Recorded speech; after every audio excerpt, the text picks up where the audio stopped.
let's go ahead and put this one up on the screen. This is from Trump's Twitter account himself. It features a photo. He's back. He's truly back. Don't threaten me with a good time. Yeah, I was gonna say. Right. The red, what is it? The sickle and the hammer of communism. It says Chicago.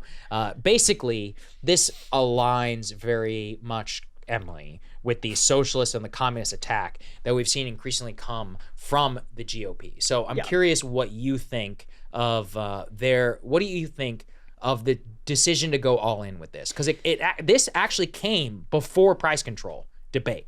That's before that tweet actually went up before that. It was then followed up with in some of these press conferences and elsewhere. So I'm of two minds about this because on the one hand, obviously it depends on how you talk it. Like you can do a lot of polling on things like Medicare for all and you can find massive public support for it. You phrase it a little differently, you can find massive public support against it. So this socialism as a political football or communism as a political football, it always depends on the framing because it's not just cut and dry. You know, you call someone a socialist and it's all over, but Republicans do feel like with suburban women in particular in past elections, recent election cycles, they've felt that it is really powerful to be able to tie Democrats to socialism. And Trump is going full communism, threatening Ryan with a good time over here.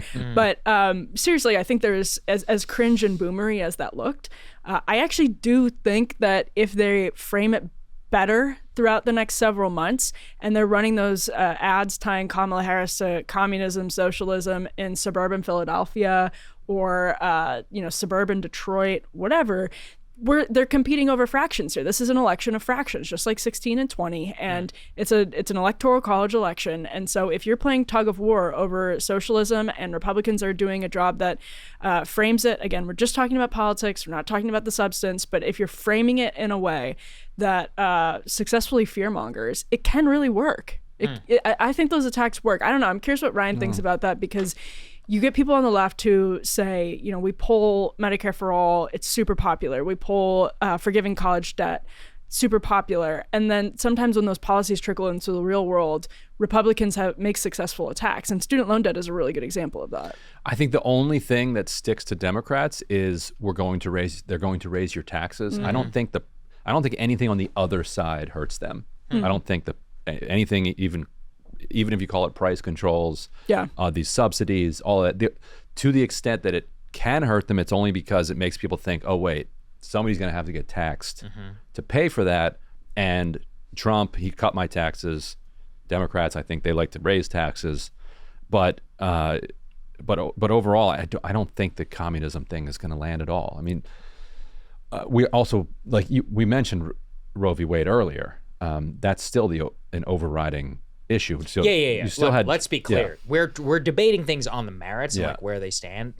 Immigration and abortion are the two most important issues of where we're actually very divided. Economy is number 3. That's within that framework is kind of where I'm thinking. Now, I'm not saying it's number 3 for voter priorities. It's just that it's more of a mixed bag. So I was explaining this today, actually, here, the Dog Walk podcast presented by Barstool Sports, where people should go subscribe to. And they're like, well, what do you think about this election? They're like, do you think this could become a class-based election? And I was like, no. And I was like, and I wish it weren't that way, but where are we the absolute most divided? Immigration and abortion. Those are genuinely, in my opinion, irreconcilable questions. Somebody has to win. We're either going to have a ton of illegal immigrants who continue to come in every year, or we're not. We're either going to kick them out or we're not. That is an irreconcilable question of which we have to decide. Are we going to have a border wall or not? Abortion, are we going to be pro-choice or are we not going to be pro-choice? Are we going to allow Alabama and all these other states to have this? Or are we going to allow Trump to come in and what is it? RU 486, whatever that, the mifepristone. Are we is that legal or is it not legal? That is an irreconcilable political question. On the economic ones, it's a little bit less, right? So now we have candidates talking about both kind of endorse the CTC, yes, the tax rate and all of that. But a lesson I really internalized, Ryan, from 2022 is that, the economy can be bad. And look, it was way worse then than it is now. And people will still just be like, I don't care. I care way more about abortion. And whether the tail end of that can continue through today, I actually have no idea what that is. But I still think that those two cultural issues, the reason that they'll be more determinative is they're just so much more likely to get somebody to come out to vote. Like if you're a Republican, you hate the border situation, you gotta crawl over broken glass. If you're a Democrat, and you are just pissed off, or especially if you're in Arizona or Texas, somewhere like that, you better come out to vote. You'd be an idiot, frankly, not to go out to vote, because if that's your number one issue, like, yeah, there's a one party. That's actually the one thing that they actually kind of want to do and could do if they got into power. So it just seems so determinative of getting people out to vote. And I think that's because people have lost faith for the most part in our political system to solve economic problems. Yes, that's right. That's very true. People on the margins believe it.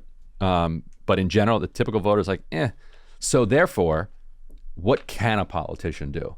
And a politician can, as they've shown, can ban abortion, or they can legalize abortion. Right. They can build a wall. They can not build a wall. Democrats are trying to completely capitulate on immigration to take to take that away from Republicans as much as they can. The other thing they can do is they can mess with taxes. And so if you're super rich or pretty rich, and you don't care about or are against abortion rights, then the Republican Party is still obviously be a Republican. That's still your party. Right. But for the kind of upper middle class and middle class Democrats who are like, I don't like paying a whole lot of taxes, but I don't like to admit that among my liberal friends. And I support abortion rights, so I'm voting for the Democrats. Yeah, but the Dems also bottom off. One of the things they did is they're like, well, everybody under 400. Yep. 250. Now it's 400. Now it's 400.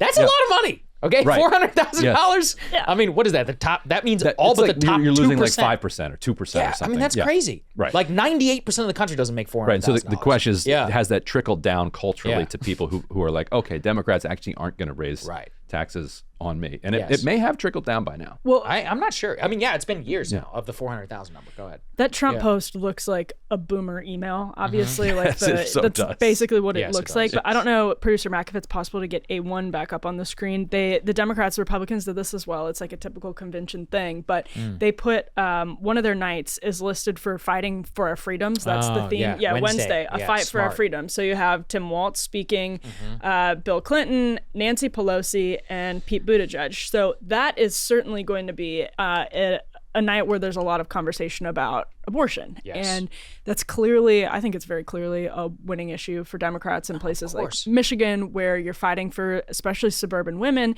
but that's also the same demographic that Republicans think they can win over with this tug of war over socialism. And so communism might not even be as potent as socialism because it feels less believable with Kamala Harris for a lot of people, because Kamala Harris has come out now and capitulated on immigration. She has come out and said, she's going to do, what's another good example? There's immigration. Fracking. Yeah, that's a great example. Another fantastic example. But see, the thing is with those two is, if you look at the word clouds that we commissioned at Breaking Point, incompetent is number one.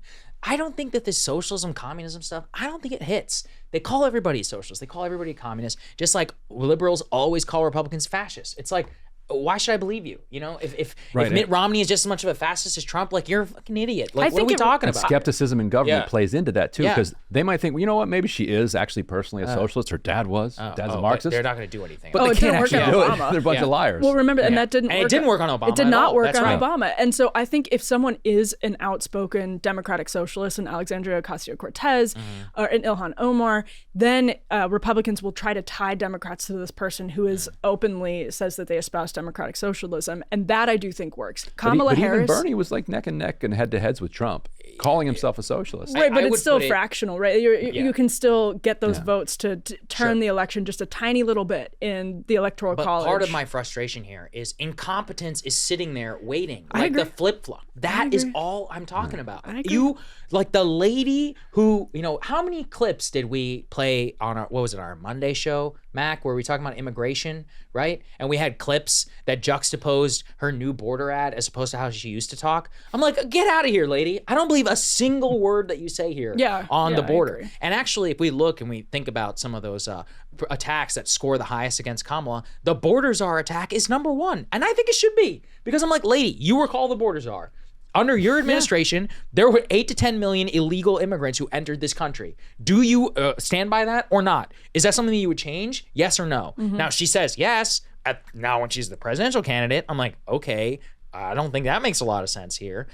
So the incompetent and the flip-flop line just seems so much more potent to me, because that is something that both leftists and people on the right and even like independents, they can all agree with. That was agree. Incompetent was a big one, even amongst Democrats. I think it's a more powerful yeah. line. Yeah. It is powerful, but her opponent is Donald Trump. Yeah, but True. nobody And cares. he has been he has been It's right. baked in. That's and much he has more been baked in. he has been president, Yeah. and competence would not be the big buzzword that you associate with that 4 years. Yeah, but Yeah. the Trump sort of nostalgia. What are Democrats referring it to? Trump nostalgia. Actually, a lot of people would probably read into him, foreign policy wise and economic wise, more competence, because whether it's rose-colored lenses or what, there are a lot of voters who felt like they were better off economically and in terms of national security under Donald Trump. I don't know how popular or how powerful that is anymore either. I did see that too. I think it was a Fox News interview. I was just looking for it now, where they asked JD about the plan to get prices in control, and he's like, President Trump was already president. It's like he's already, he got prices under control then. He'll return everything back to that. And I was like, well, even if it's not true or not, that's actually quite smart. It's a real thing Democrats have to deal with. Yeah, it's a real thing that people feel. They're like, when Trump was president, gas was X, groceries were Y. Now Biden is president, and it's not. I feel like he didn't do anything about that. Now Kamala, who is literally his vice president, says she wants to do something 4 years later. Like, do I really credibly think that? I'm not so sure. I mean, at the same time, this is where the Trump nostalgia on foreign policy and on economic policy, that's probably where he's the biggest beneficiary of. And I mean, if I'm thinking to the Trump attacks, like the attacks that Kamala and them have used on Trump more recently, it is very much like a roll your eyes and avoid the chaos. And I think that, again, to give them credit, I think that's smart. Instead of buying into the concern trolling of like, our children are watching and can you believe what he said this time? It's very much like, okay, whatever, we've seen this movie before, let's beat him at the ballot box in November. And to make it like a bigger thing. I think that is smart coming from the Democrats right now. Yeah, I think that's right. And the weird kind of counter fits into that, in that, because when you're calling somebody weird, you're not condemning them. You're not passing kind of moral judgment necessarily. You're just saying, you're kind of weird. Like, that's not how I would do it. Trump, you do you. JD Vance, you do you. But it strikes me as a bit weird, and it doesn't come off as preachy in the way that set such a terrible tone for the Hillary campaign. Yeah, that's true. The preachiness from the Hillary people was, I think, the single biggest. But I do think Democrats, though, are feeling so confident with Kamala Harris that they have slipped into that a couple of times, and it's too early to say whether it becomes a dominant tone of the campaign. But Ryan has an example right here. Ryan's new hat. Rocking my new hat from Emily's List. I thought you embroidered that. I did not. It says, if you can't read it, it says unburdened. Right. Yes. And he's got it on now. There are times where I do think, because of that level of confidence in the honeymoon, which I also think this will extend it. I think you'll see cracks in the honeymoon start to show up after Labor Day, because the sugar high can only last so long when Kamala Harris is the nominee. It's not to say she's not still a much, much, much better candidate than Joe Biden, and the media is still going to bat for her hard. But it's just natural. It's the up and down of politics. And so when that happens, we will see how Democrats react. Do they react by doubling down in a 2016-esque way that goes into those commercials with the children watching Donald Trump swear? Who knows? Which is just not effective. Well, don't forget about this. The next presidential debate, the first debate, is actually going to take place on September 10th. So that's only 20 days or so away. So we're going to go through this week of the DNC. You get the sugar high. Then you get about a week where they're both going to define each other. And then they're both on a stage. And, we're now actually, that's real game on. Like, that's game time. And the real question is, can she withstand the Trump performance? Like, what does it look like with Donald Trump on the stage with Kamala? Genuinely, nobody knows. Because this Kamala, who are you? Like, what do you believe? Are you more confident? I think she has been, actually. I think she's a lot more confident because she didn't actually have to win the nomination. I mean, I think, honestly, if I were her, I'd be pretty confident too, right? Sure. If somebody was like, hey, you went from, like, you were, number 2, you were loyal, now you're number 1. You don't even have to fight for it. We got you. Here's your campaign manager. Here's a couple $100 million. I'd be like, damn, I only have to do this for 100 days. I don't have to leave my house for 2 years and all of this. I could be president. I mean, that sounds pretty cool, right? I would be flying high. And there's the Sarah Palin playbook of debate performance was, they said, okay, they did the math. They were like, we need 22 minutes. Yes, that's right. Of sound bites that are going to get clipped, because it turns out that people don't actually like an incredible rejoinder. You've got your viral moment right there, but it doesn't need to be that. It can just be saying something mean about the other person in a clever way, completely unprompted and not even answering the question. Right. So all she has to do is have, like, let's say 45 minutes, if it's a long debate, of canned prosecutorial arguments that she's going to dish at Trump, and then she has to deliver them. And we know that she can do that in short form. She did that little bus thing to Joe Biden. Remember that one? Yes. I was that Yep. I was that The little was girl. me. Yep. Yeah, didn't actually make a whole lot of sense because it didn't fit the busing policy. Whatever, doesn't matter. It sounded like a good quip, and it landed, and it worked for her in that moment. I've said this too, and this is the biggest problem, is that Biden, gave a once in a century performance where he actually just melted down, like immediately in the first 10 minutes. But most people, the reason that debates traditionally don't matter is if you are a politician of any reasonable talent, surviving for 45 minutes, actually less with commercial breaks, it's not that You can do it. Okay? Yeah, You can like, do it. just platitude your way through, whatever. And then Like, let the K hive. He did it in 2020. Are they gone? Yeah, Trump did that in 2020. He was fine. Biden did that in 2020. He was fine. Yep. I mean, Hillary, like she gave, what is it? The pundits all said Hillary won all three. Guess what? Trump still won the election, okay? Because it's not that hard. It's not that difficult, actually, to get through. I mean, a he lot won of these all debates. three, to be clear. Wrong. My favorite, my You'd be in favorite jail. Trump moment is, you'd be in jail. That's Wrong. All-time top tier. You would be in jail. You'd be in That's as jail. good as it gets. But yeah, in general, I think what we can just say is the Trump campaign's having difficulty defining Kamala Harris going into this.